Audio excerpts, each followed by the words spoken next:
설교 주제를 2주 전서부터 영상과 주보에 실어서 강구를 했습니다. 총 주제 설교 제목이 뭐죠? 워라벨, 신조가 되겠습니다. 워크, 일과 라이프, 삶, 그리고 밸런스, 이 첫 단어를 사용해서 워라벨, 이러한 줄임말로 쓰는 젊은이들이 쓰는 용어이고 단어입니다. 흔히 우리 세대의 직장 생활이라고 한다면 어떻습니까? 우리 세대는 쉬지 아니하고 일을 하고, 또 휴가는 어떻게 보면 사치인 것처럼 느끼면서 우리 세대는 일을 하고 살았어요. 제 아이가 중학교 들어갔을 때 아빠처럼 사시면 성공하고 이렇게 잘 살는지는 모르지만 아빠의 삶이 없습니다. 그렇게 살지 마시고 이제 취미 활동도 하고 쉬면서 살라고 나한테 권면을 하더라고요. 알았다, 나는 나처럼 살 테니까 너나 즐기고 살라고. 그리고 지나간 지 벌써 10여 년이 또 휙 지나갔어요. 그런데 요즘 세대는 조금 다른 모양인 것 같습니다. 90년생이 온다라는 책에서 재미있는 애화를 하나 소개해주고 있습니다.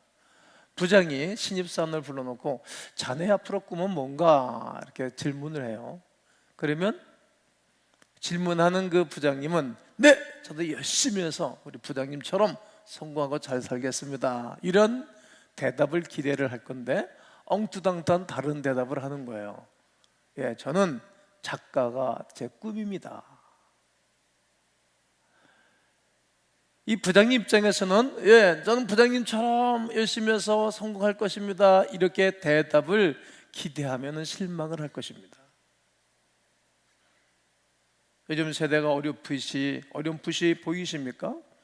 일할 때만 일에 집중하고 퇴근 후에는 나의 휴식과 삶에 집중한다는 의미로 일과 휴식의 균형, 일과 삶의 균형을 맞춰 사는 것이 올라벨이 잘 갖춰진 삶이라고 말합니다.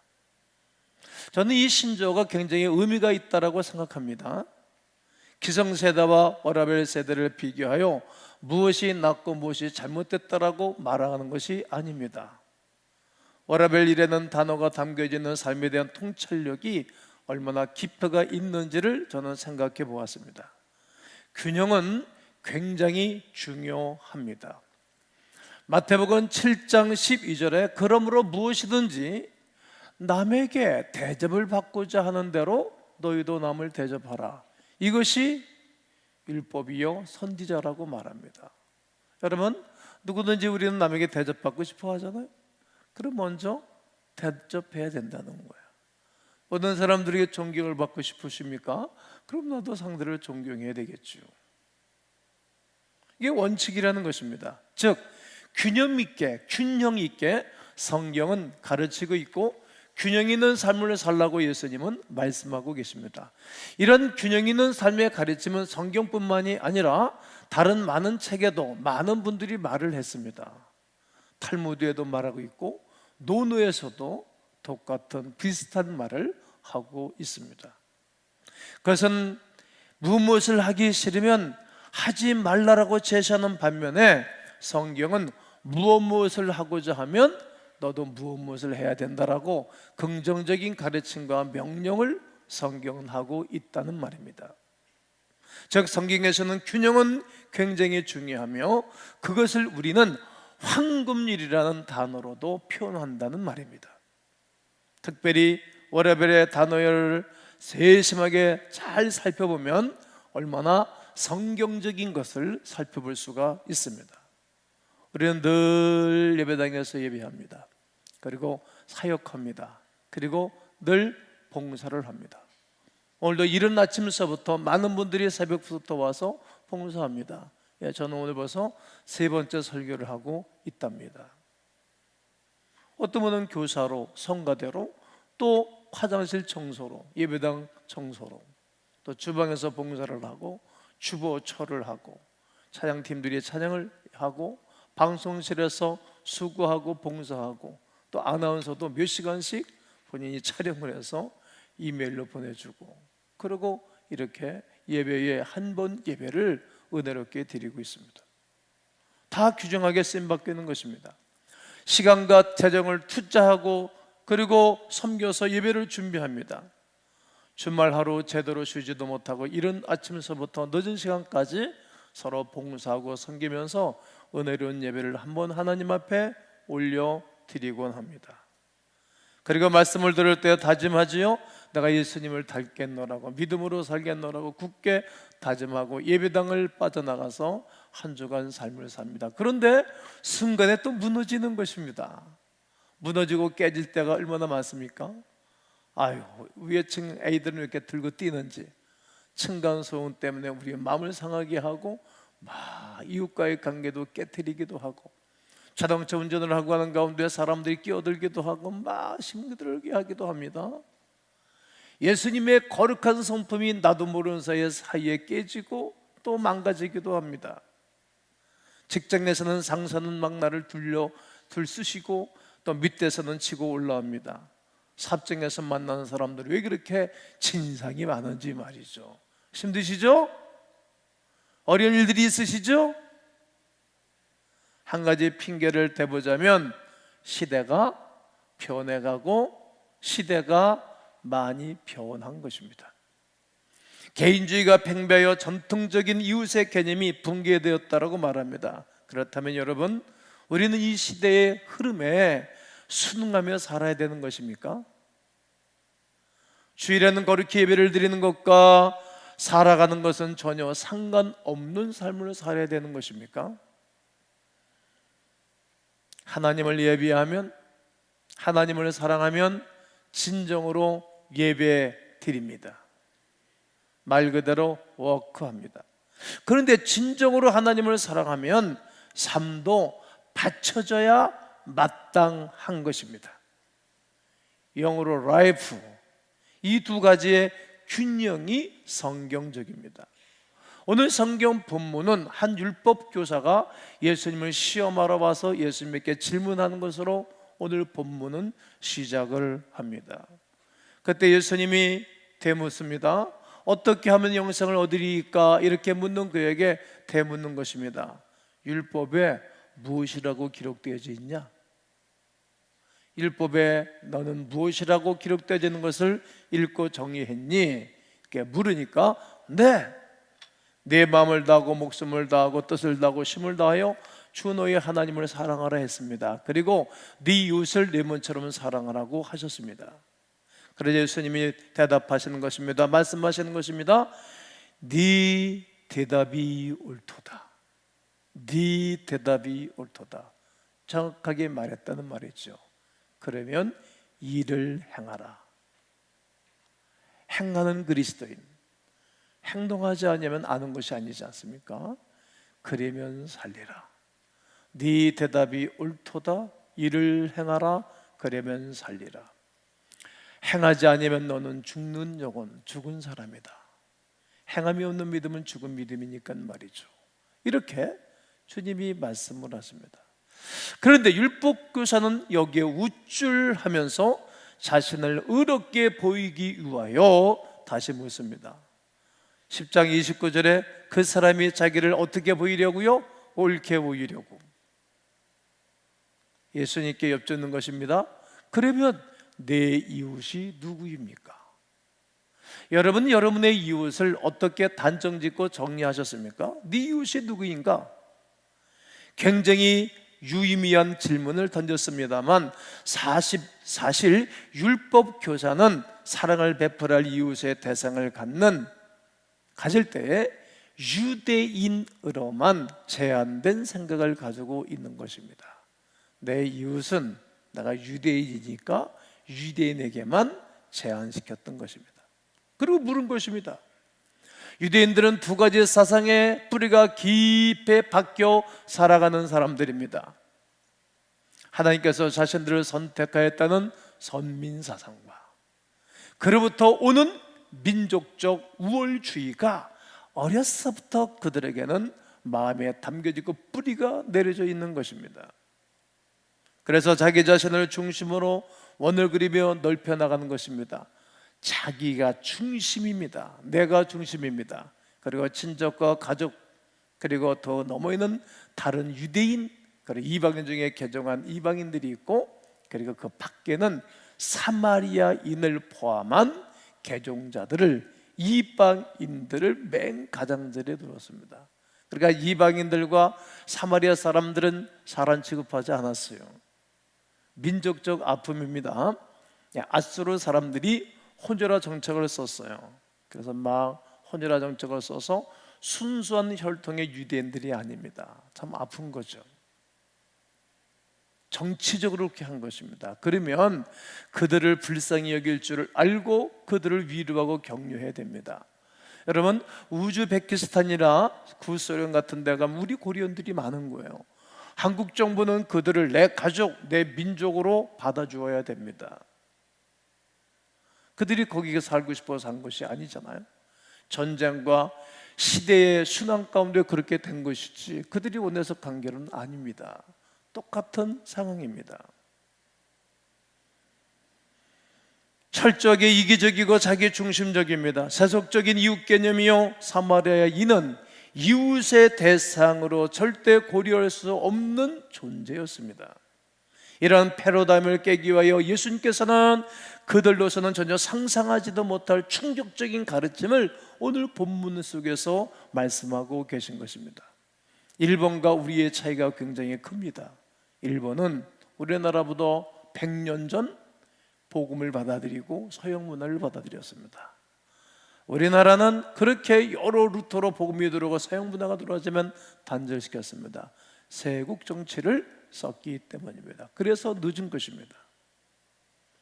잘못된 것은 바꿔야 되고 잘못된 것은 깨어야 됩니다. 그리고 새로워져야 되는 것입니다. 그것이 오늘 본문에 대한 선한 사마리아인의 비유가 되겠습니다. 어떤 유대인이 예루살렘에서 여리고로 내려가다가 강도를 만났다는 이야기입니다. 강도는 옷을 벗기고 재산을 다 뺏어가고 얼마나 때렸는지 거의 죽게 되어서 버려두고 떠나가 버렸습니다. 강도가 무슨 인간적이게 했습니까? 그때 그 죽어가는 사람을 보고 세 사람이 지나갔다는 겁니다. 누구입니까? 첫 번째가 서기관과 제사장, 레위인이 지나갔습니다. 종교인들입니다. 일반적으로 제사를 담당하는 제사장과 레위인은 죽은 사람을 보면 시체를 보면 살펴보아야 됩니다. 근데 안 살펴본 거예요. 종교적인 관념을 가지고 자기의 실속을 챙기고 자기 마음대로 산 것입니다.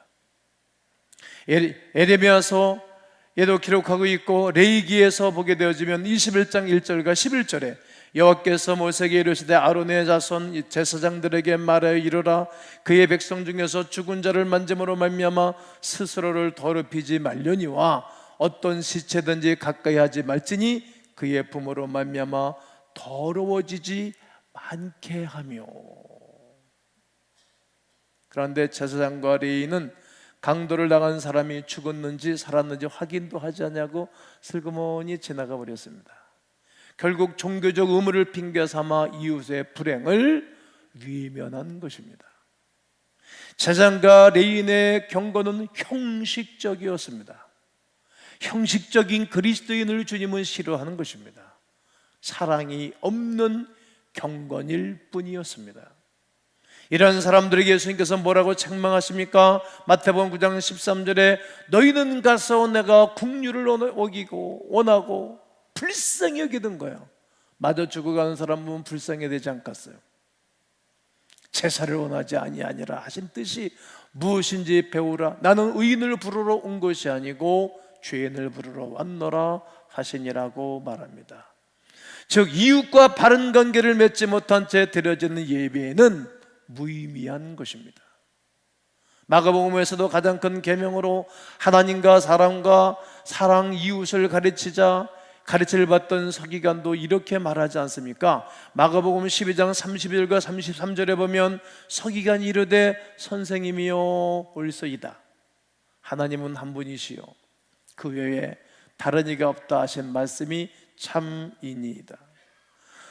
또 마음을 다하고 지혜를 다하고 힘을 다하여 하나님을 살아가는 것과 또 네 이웃을 자기 자신과 같이 살아가는 것이 전체를 드리는 모든 번제물과 기타 제물보다 낫다라고 말하는 겁니다. 여러분, 많은 제물을 못 드려도, 많은 물질을 드리지 못하여도 하나님을 사랑하는 것과 사람을 사랑하는 것이 더 귀하다는 말입니다.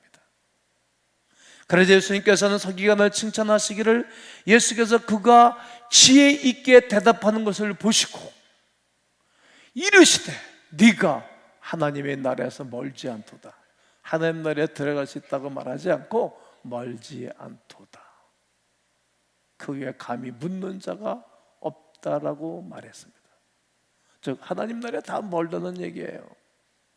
하나님과의 관계는 매우 중요합니다. 주일 성수, 사역, 봉사, 섬김은 매우 중요합니다.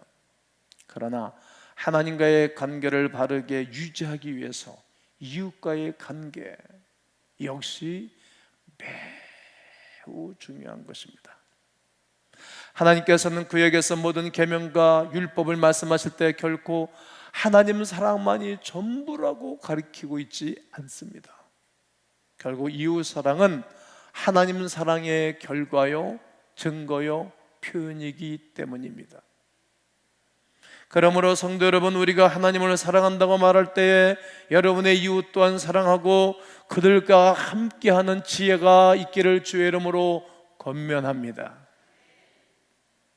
하나님은 사랑을 중시한 나머지 이웃의 아픔이나 고통을 외면한다면 우리는 결국 제사장과 레인과 같은 불의의 사람이 되고 말 것입니다.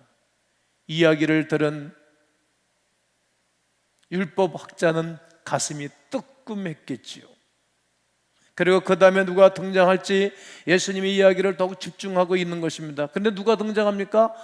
사마리아인이 등장하는 것입니다. 전에도 말씀드렸습니다만 사마리아인과 유대인의 관계는 굉장히 적대적이었습니다. 좋은 관계가 아니었습니다.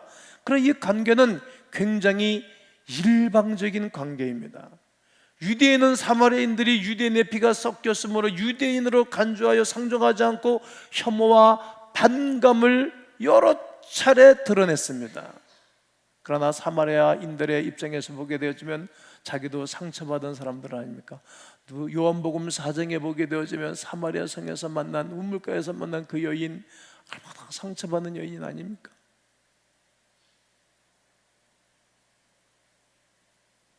이어서 누가복음 9장에 보면 예수님과 제자들이 사마리아의 한 마을로 들어가려다가 거절을 당하자 야고보와 요한이 이렇게 말한 것이 기록되어 있습니다. 뭐라고 기록되나 보십시오.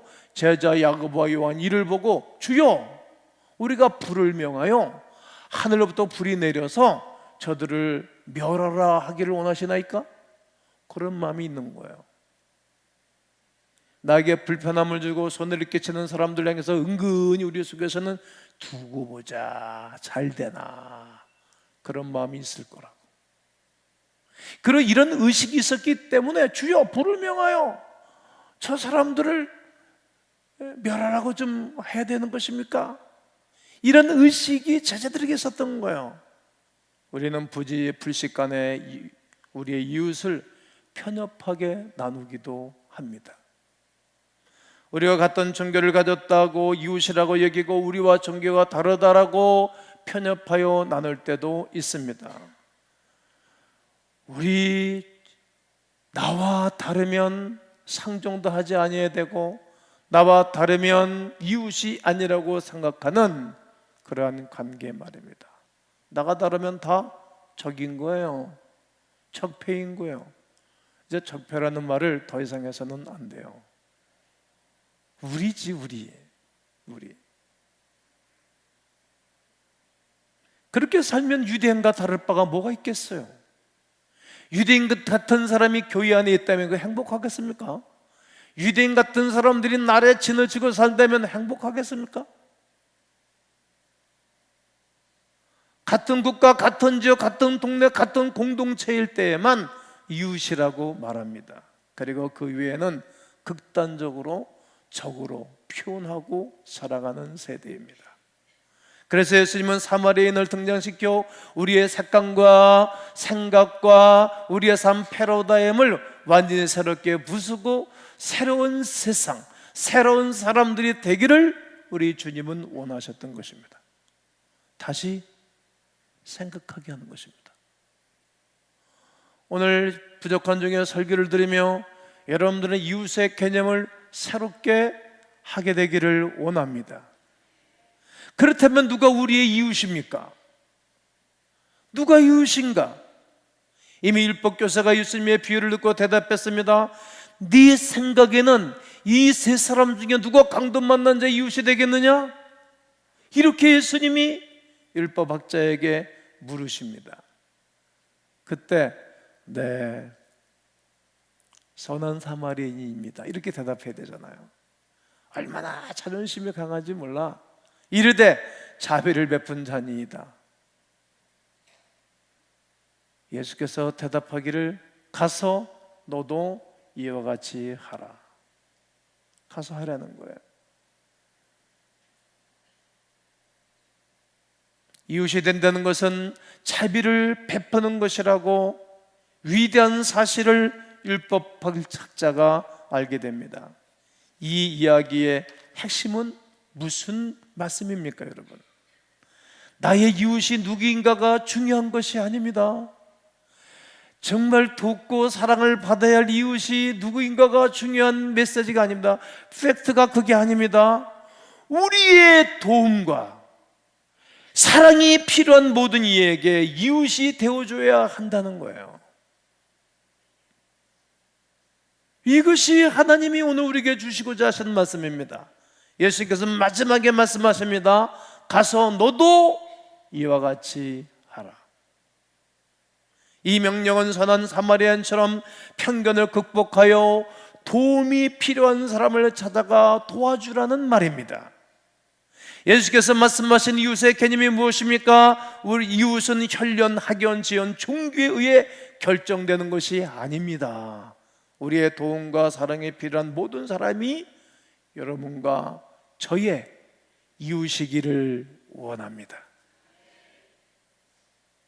어떤 사마리아 사람은 여행하는 중 거기 이르러 그를 보고 불쌍히 여기는 것입니다. 그 어떠한 대가를 바라고 강도를 당한 사람을 도왔습니까? 아닙니다. 자신이 가지고 있던 기름과 포도주를 사용해서 일단은 자기가 가지고 있는 것을 사용합니다. 그리고 짐승에 태워서 자기가 타고 가는 짐승에서 내려서 거기 죽어가는 이 사람을 짐승에 태우고 걸어가는 거예요. 여러분, 중동 지역 가서 살던 분들은 아실 거예요. 얼마나 더운지 몰라요. 짐승을 타고 가야 편하네요.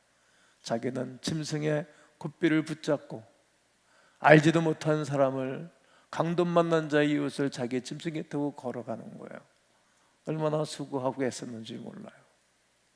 그게 이웃인 거예요. 요즘 이런 패러다임이 사라졌어요. 지배도 사라졌어요. 국가도 사라졌어요. 옛날에 정치인들은 나라를 사랑했어요.